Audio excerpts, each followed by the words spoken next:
on a warm Saturday night. A married couple, having just finished viewing a midnight screening at their local cinema, headed off home to their apartment just a few blocks away. As they approached their apartment, they noticed a scuffle occurring, and once they were closer, they could see that it was a woman being robbed of her handbag.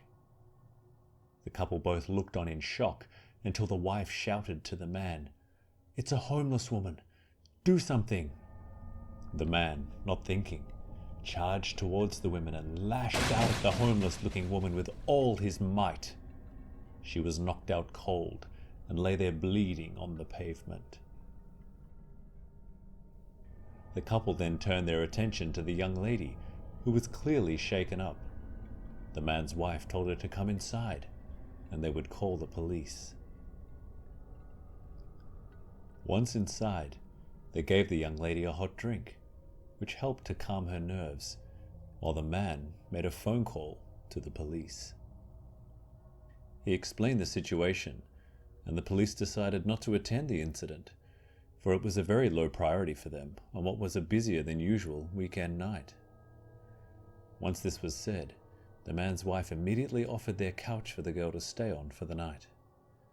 For this, she was very grateful, as she couldn't bear the thought of venturing outside again tonight.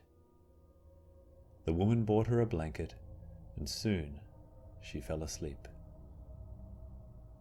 followed by the couple also retiring to their bedroom.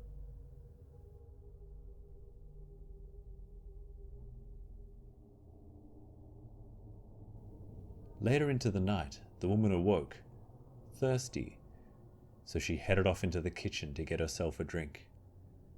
As she made her way into the room, she was startled to see that the lady was no longer there, and wondered if she had decided to leave.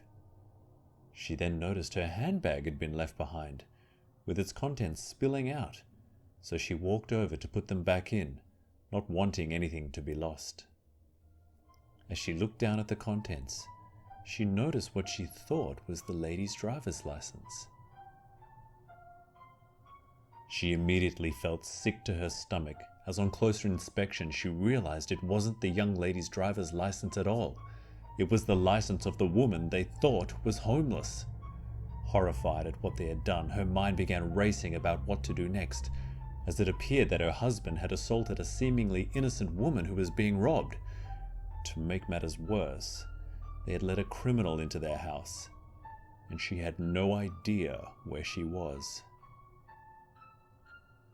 The young lady had not gone far. In the bedroom, out of the shadows, she loomed over the sleeping man and lifted a huge knife into the air above him. She paused briefly, and then brought it down with all her might. When the woman heard her husband scream in pain, she momentarily froze in fear until she was able to summon the strength to make her way back over to the long, dark hallway. As her eyes adjusted, she could make out the solemn silhouette of the young lady, still brandishing the large kitchen knife. "What have you done?" asked the woman. "He was mine," replied the girl. "What do you mean?" said the woman. "He was mine. He said he was leaving you so we could be together forever. But then he wouldn't. He said he wouldn't. He said it was over." The woman then realized that this woman was her husband's mistress, and that clearly things had gone very sour between them. "What have you done?" the woman asked again. "I've killed him," said the girl. "And now I'm going to kill you." The lady charged at her like a wild animal. The woman quickly ducked into another room, locked the door, and sat on the ground, cowering in fear. The young lady began to bash on the door, screaming hysterically at the top of her lungs. She then began to stab through the door, and the woman thought her fate was sealed, until suddenly it stopped.